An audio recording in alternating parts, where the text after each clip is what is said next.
여러분 반갑습니다. 교양 체프를 진행하도록 하겠습니다. 제목은 인생의 도움은 어디서 오는가? 말씀은 구약성경 시편 121편 1절에서 8절에 있는 말씀입니다. 우리 다같이 시편 121편 1절에서 8절에 있는 말씀을 읽도록 하겠습니다.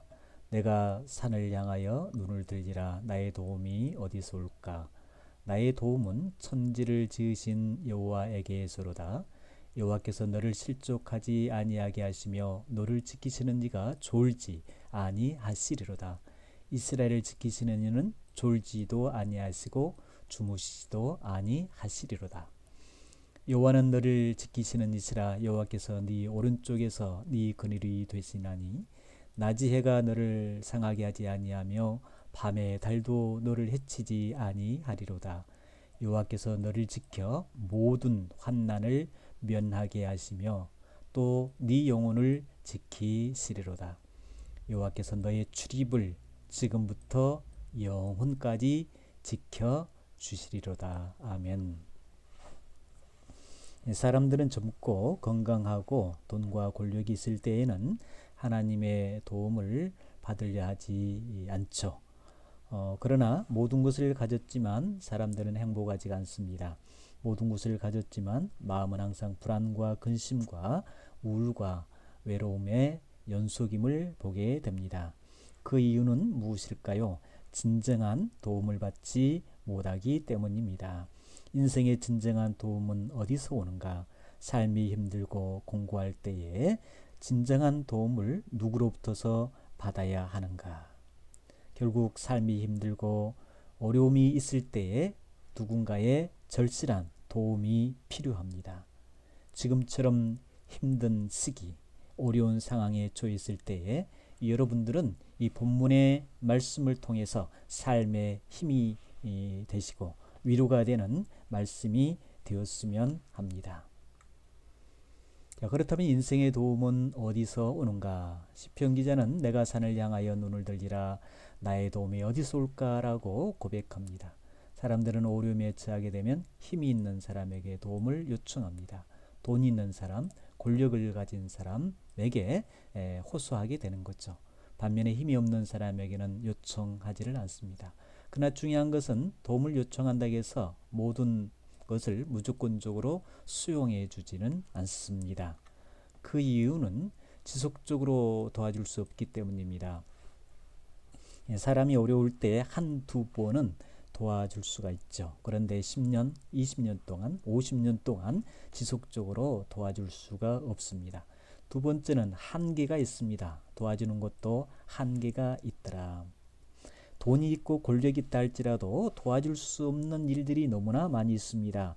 기근의 문제, 전쟁의 문제, 질병의 문제, 죽음의 문제는 도와줄 수가 없습니다. 또 지속적으로 도와주면 무능한 삶에 빠지게 됩니다. 사람이 어느 정도 도움을 받으면 홀로 서기를 해야 합니다. 그래서 자기 힘과 능력으로 험한 세상을 헤쳐나가야 합니다. 하나님께서도 우리에게 요구하시는 것은 남에게 의존적인 삶을 살기를 원하는 것이 아니라 내 스스로가 힘을 키워서 당당하게 험한 파도를 헤쳐나가면서 목적을 이루는 삶, 그리고 다른 사람에게 필요한 삶을 살기를 원하십니다.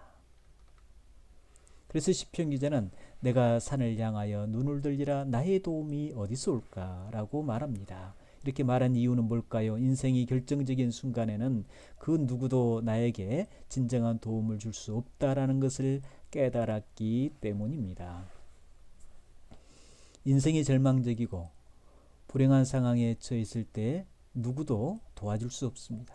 내 대신 고통을 당해줄 사람도 없고, 내 대신 아파줄 사람도 없고, 나 대신 빚을 갚아줄 사람도, 그리고 내 대신 죽어줄 사람도 없습니다. 그래서 산을 향해 눈을 들어 도움을 찾고 있는 것이죠. 그래서 여기서 산이란 하나님의 초소로서의 시온산들을 말합니다. 다시 말하면 인생의 진정한 도움을 받을 수 있는 유일한 분은 결국 여호와 하나님뿐임을 고백한 것이죠. 하나님께 도움을 구하라 라는 것은 무슨 뜻인가? 그것은 바로 우리의 모든 문제를 다 해결해 주기 때문에 구하라 라는 것이 아닙니다. 내 힘으로 할 수 있는 것은 내 스스로가 해결하며 살아야 합니다. 그러나 내 힘으로 할 수 없는 어려운 문제를 만나게 될 때 그 문제를 하나님께 구하라 라는 것이죠. 하나님은 우리 스스로가 문제를 해결할 수 있도록 자유의지를 주었습니다. 그래서 우리는 부지런히 자기 개발을 하는 일에 힘써야 되고 전문적인 지식을 쌓는 일에 노력해서 사회의 중추적인 역할을 해야 합니다.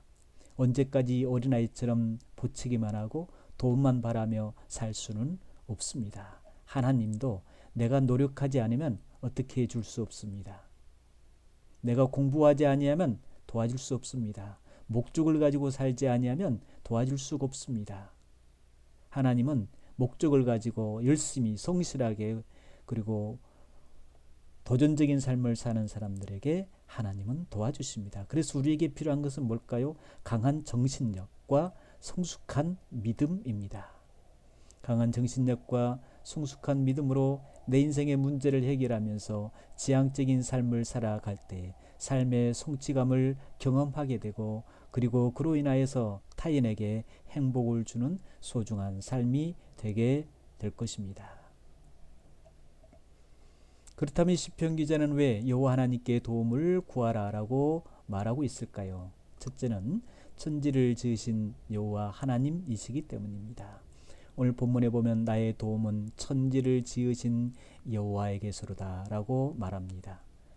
우리 여호와 하나님은 말씀으로 천지를 창조하신 분입니다. 그래서 그는 그의 권능으로 땅을 지으셨고 그의 지혜로 세계를 세우셨고 그의 명철로 하늘을 펴셨다라고 말합니다. 그래서 창세기 1장 1절에 보면 태초에 하나님이 천지를 창조하셨다. 그리고 요한복음 1장 1절에도 하나님께서 말씀으로 천지를 창조하심을 기록해 놓고 있습니다. 인간은 허망한 것에 붙잡혀 그것을 의지하며 살 것이 아니라 천지를 창조하신 하나님의 도움을 받으며 살아야 합니다. 말씀 한마디로 무에서 유를 창조하신 하나님께 도움을 구할 때 인생의 본질적인 문제가 해결됩니다. 하나님께 도움을 구하면 또한 아무 조건 없이 들어주십니다. 예수님께서 나병 자가 와서 주님이 원하시면 저를 깨끗하게 하실 수 있나이다 라고 간구하자 주님께서는 내가 원하니 깨끗함을 받으라 라고 말씀하십니다. 그러자 그 즉시 그의 나병 환자 모든 병이 깨끗해졌더라. 뿐만 아니라 백부장의 하인, 내병, 귀신 들린 자, 중풍병자, 혈류증 환자, 맹인, 농아인 등 모든 사람들이 예수님께 나와서 도움을 요청할 때 우리 주님은 즉시 그들의 요구를 들어주셨습니다. 그래서 이사야 41장 13절에 보면 이는 나 여호와 너희 하나님이 네 오른손을 붙들고 네게 이르기를 두려워하지 말라 내가 너를 도우리라 할 것임이니라. 하나님 우리에게 말씀하십니다. 우리의 오른손을 붙잡아 주시고 그리고 우리를 도와주시면서 하시는 말씀이 두려워하지 말라라는 것이죠. 왜? 창조주 하나님께서 전능하신 하나님께서 우리 오른손을 붙잡아 우리를 도와주시기 때문입니다. 그래서 시편 115편 9절에 보면 이스라엘아 여호와를 의지하라 그는 너희의 도움이시요 너희의 방패이시다 말씀하십니다. 하나님을 의지하면 하나님은 우리를 도와주시고 우리의 방패가 되어 주십니다. 두 번째 하나님을 의지할 이유, 도움을 요청해야 할 이유는 주야로 보호해 주시기 때문입니다. 여호와께서 너를 실족하지 아니하게 하시며 너를 지키시는 이가 졸지 아니하시리로다. 이스라엘을 지키시는 이, 이스라엘을 빼고 나라고 이렇게 넣어서 읽어보시면 더 큰 은혜가 될 것입니다. 나를 지키시는 이는 졸지도 아니하시고 주무시도 아니하시기 때문입니다. 하나님은 우리를 실족하지 않게 하실 뿐만 아니라 졸지도 주무시지도 않고 주야로 나를 지켜주십니다. 졸음 앞에는 천하장사도 이겨낼 수 없죠. 그런데 하나님 자신은 신이기 때문에 우리 인간처럼 밤에 잠을 자야 할 필요가 없습니다. 다시 얘기하면 하나님은 24시간 동안 매 순간순간 졸지도 주무시지도 않고 나를 지켜 주시고 보호해 주시고 도와주신다는 말씀이 있죠.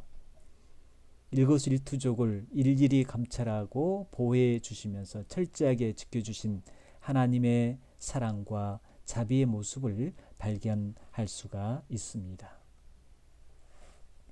그래서 성경에 보면 하나님의 백성들을 보호해 주신 사건이 있는데 바로 고센 땅입니다. 하나님은 자기 백성들이 거주하고 있는 고센 땅에는 파리와 우박의 재앙이 없었더라.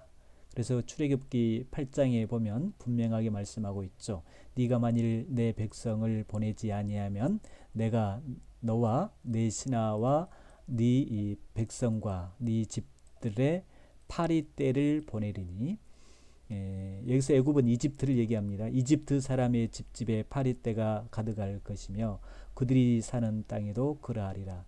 그날에 나는 내 백성이 거주하는 고센 땅을 구별하여 그곳에는 파리가 없게 하리니 이로 말미암아 이 땅에서 내가 여호와인 줄을 네가 알게 될 것이다. 그리고 9장 26절에 보면 이스라엘 자손들이 있는 그곳 고센 땅에는 우박이 없었더라. 그래서 하나님께서는 자기 백성들이 머무는 고센 땅에는 파리와 우박의 재앙이 머물지 않도록 철저하게 보호해 주심을 볼 수 있습니다. 또 미스바에 모인 이스라엘 백성들을 보호해 주심도 볼 수 있습니다. 사무엘 선지자가 이스라엘 백성들을 미스바에 모이게 한 후에 여호와께 번제를 드립니다. 그 틈을 이용해서 이 블레셋 군사들이 이스라엘을 침략을 하게 되죠. 그들은 전쟁할 준비가 되어 있지 않습니다. 무기도 없습니다. 군사도 없습니다. 민간인들입니다. 그들은 그야말로 한순간에 전멸할 수밖에 없는 위기 상황에 처해 있었습니다. 그런데 우리 하나님은 이런 블레셋 군사로부터 이스라엘 백성들을 철저하게 보호해 주었습니다. 사무엘이 번제를 드릴 때 블레셋 사람이 이스라엘과 싸우려고 가까이 오매 그날에 여호와께서 블레셋 사람들에게 큰 우레를 발하여 그들을 어지럽게 하시니 그들이 이스라엘 앞에서 패하니라. 이처럼 하나님은 철저하게 보호해 주시고 지켜주신다는 것이죠. 그리고 하나님의 백성이 영광로 불 속에 들어갔을 때에 사자굴에 던짐 받았을 때에도 지켜주시고 보여주시고 그 외에도 하나님의 보호하심 도움이 성경 곳곳에 기록되어 있습니다. 우리 예수님도 마지막 말씀의 내용을 보면 끊임없이 우리를 도와주시고 지켜주시고 함께 하심을 볼 수 있습니다. 내가 세상 끝날까지 너희와 항상 함께 있으리라 말씀해 주시고 계시죠. 주님께서는 우리와 항상 함께 하시면서 주야로 보호해 주시고 지켜주시고 우리의 길을 인도해 주시기 때문에 우리는 우리 삶 속에 외롭지 않고 세상에 대해서 두려움과 공포를 가질 필요가 없습니다. 내 인생 앞에 홍해가 가로막고 있다 할지라도 또 여리고성이 가로막고 있다 할지라도 우리는 당당하게 헤쳐 나아가야 합니다. 그러므로 우리는 마음의 불안과 근심과 우울증을 떨쳐버리고 주님이 나와 함께하면 모든 것을 할 수 있다라는 자신감과 확신을 가지고 도전해야 합니다. 이것이 곧 하나님의 도움받는 사람들의 모습입니다. 세 번째, 왜 여호와 하나님을 의지하며 도움을 요청해야 하는가? 여호와 하나님은 우리의 그늘이 되어주시기 때문입니다.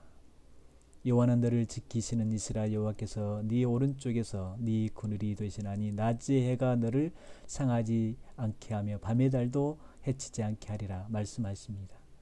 여호와는 우리가 태양이 이글거리는 사막길을 걸을 때에 타는 듯한 광선으로부터서 보여주신 그늘이 되어주십니다. 뜨거운 태양 광선의 열기가 대지 위에 가득해도 그늘만 있으면 아무런 해를 받지 않을 뿐만 아니라 우리가 원하는 목적지에 도착할 수가 있습니다. 그러므로 우리는 사막길을 걷는다 해도 두려워할 이유가 없죠. 왜냐하면 주님이 나의 그늘이 되어 주셔서 우리 인생의 목적지에 도착할 수 있도록 이끌어 주시기 때문이죠.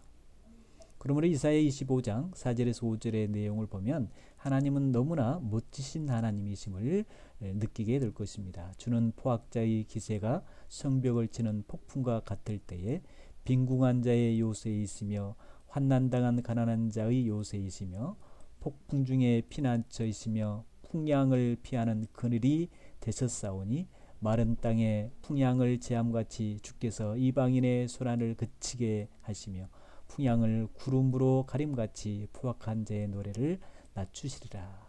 이런 분이 바로 여호와 우리 하나님이십니다. 또한 하나님은 낮이 해와 밤의 달로부터서 보호해 주십니다. 사막의 태양 열기는 살상무기와 같이 강렬한 영향력을 미칩니다. 그런 살인도위에도 아무런 해를 입지 않도록 보호해 주십니다. 달도 해와 마찬가지로 인간 시체의 치명적인 타격을 가하는 것으로 간주되어 있습니다. 하나님은 어떤 상황과 조건 속에서도 철저하게 하나님의 백성들을 지켜주시고 도와주시고 보호해 주시겠다라는 약속이죠. 그래서 실질적으로 이스라엘 백성들이 광야 40년 생활할 때에 낮이 해와 밤의 달로부터서 보호해 주심으로 아무런 해를 입지 않았습니다. 그들이 더위 때문에 추위 때문에 힘들다 못 살겠다 불평한 내용을 찾아볼 수가 없는 거죠. 그래서 출애굽기 13장에 보면 여호와께서 그들 앞에서 가심에 낮에는 구름 기둥으로 그들의 길을 인도하시고 밤에는 불 기둥으로 그들을 비추사 낮이나 밤이나 진행하게 하시니 낮에는 구름 기둥으로 밤에는 불 기둥이 그들의 백성을 떠나지 아니하더라. 네 번째는 모든 환난을 면하게 해주신 여호와 하나님이시기 때문입니다. 여호와께서 너를 지켜 모든 환난을 면하게 하시며 또 네 영혼을 지키시리로다. 우리가 세상을 살다 보면 예측할 수 없는 많은 환난을 만나게 됩니다. 그런 인생의 위기, 환난에서 벗어날 수 있는 비결은 무엇일까요? 여호와 하나님 뿐이지요. 여호와는 우리의 모든 환난을 면하게 해주시고 위기에 있는 내 영혼을 지켜주시고 보호해 주신 분이십니다. 그래서 모든 환난을 면하게 하신다라는 말의 뜻은 모든 해악들로부터 보존하신다라는 말씀인데, 이는 단순히 아무런 어려움도 겪지 않고 탄탄대로만을 가게 된다라는 뜻이 아닙니다. 그 어떤 상황 속에서도 심지어 사망의 엄침한 골짜기를 걸어간다 할지라도 그 모든 환난을 면해 주시겠다라는 말씀이죠. 그러므로 우리는 이 땅에 살아가는 삶의 여정 속에 여호와를 의지하는 삶을 살아야 합니다. 이유는 모든 힘의 온천이 여호와 하나님으로부터서 나오기 때문이죠. 바로 그것이 곧 영적인 힘입니다. 정신은 육체를 지배합니다. 그리고 영은 정신을 지배합니다. 그러므로 영적인 힘이 가장 중요하다라는 것이죠. 영적인 힘이 강한 사람은 정신도 강한 사람이고 정신이 강한 사람은 육체도 강한 사람입니다. 이런 사람들은 어떤 어려운 환경, 역경, 사막 중심에 있다 할지라도 절망, 낙심하지 아니하고 당당하게 어려움을 헤쳐나가며 하나님의 도움으로 승리하는 삶을 살아가게 될 줄로 믿습니다. 마지막으로는 영혼까지 지켜주신 여호와 하나님이시기 때문입니다. 여호와께서 너희 출입을 지금부터 영혼까지 지켜주시리라. 얼마나 힘이 되는, 위로되는 말씀입니까? 우리 하나님은 우리를 한두 번 지켜주고 끝나는 것이 아니라 지금부터서 영원토록 우리의 출입을 지켜주시고 함께 주시겠다는 말씀입니다. 사람들도 약속을 많이 하죠. 평생을 함께한다. 내가 책임지고 지켜주고 보여주겠다 약속을 하지만 그 약속은 유동적입니다. 자신의 상황에 따라서 언제든지 변할 수 있습니다. 마치 사람이 화장실 들어갈 때와 나올 때가 다른 것과 마찬가지죠. 그래서 약속을 귀하게 여기며 살아야 하는데 그건 참 쉽지가 않은 것 같습니다. 그런데 우리 하나님의 약속은 영원 불변이십니다. 여호와께서 너희 출입을 지금부터 영원까지 지키시리로다라고 말씀하신 이 말씀은 일시적으로 우리를 지켜주시겠다라는 것이 아니라 영원토록 지켜주시겠다라는 불변의 약속인 거죠. 그래서 우리가 창세기 15장에 보면 하나님과 아브라함과의 약속의 장면을 볼 수 있습니다. 그래서 하나님께서는 아브라함에게 상속자에 대한 약속을 해주고 그의 후손들이 하늘의 별처럼 많을 것을 약속해 주고, 또 그의 후손들이 이방인의 객이 되어서 그들을 섬기고 400년 동안 자손들이 괴롭힘을 당하고 그들이 섬기는 나라를 하나님이 징별하신 후에 그 백성들이 다시 출애굽해서 많은 재물을 끌고 나올 것을 약속해 주십니다. 그런데 역사를 보면 그 모든 약속대로 성취됨을 확인할 수가 있죠. 이것은 우리가 세상에서 안전한 삶, 형통한 삶을 살아가는 유일한 방법이 무엇인가를 가르쳐 주고 있습니다. 우리가 한평생의 삶의 여정 속에서 불안과 근심과 고통에서 벗어나서 행복한 삶, 기쁨의 삶을 살아갈 수 있는 비결은 하나님의 도움을 받는 것입니다. 하나님의 도움을 받을 때 하나님 우리의 삶 속에서 지금부터 영원토록 우리의 출입을 지켜주시고 보호해 주실 줄로 믿습니다. 그러므로 여러분들도 힘들고 어려운 상황 속에 절망하거나 포기하지 마시고, 불평하지 마시고, 원망하지 마시고, 힘들고 공고할 때 하나님을 가까이 하는 신호임을 깨닫고 더욱더 하나님을 의지하면서 시편 121편을 묵과 함께 하나님의 도움과 이끄심 속에 날마다 기쁨의 삶이 충만했으면 합니다. 감사합니다.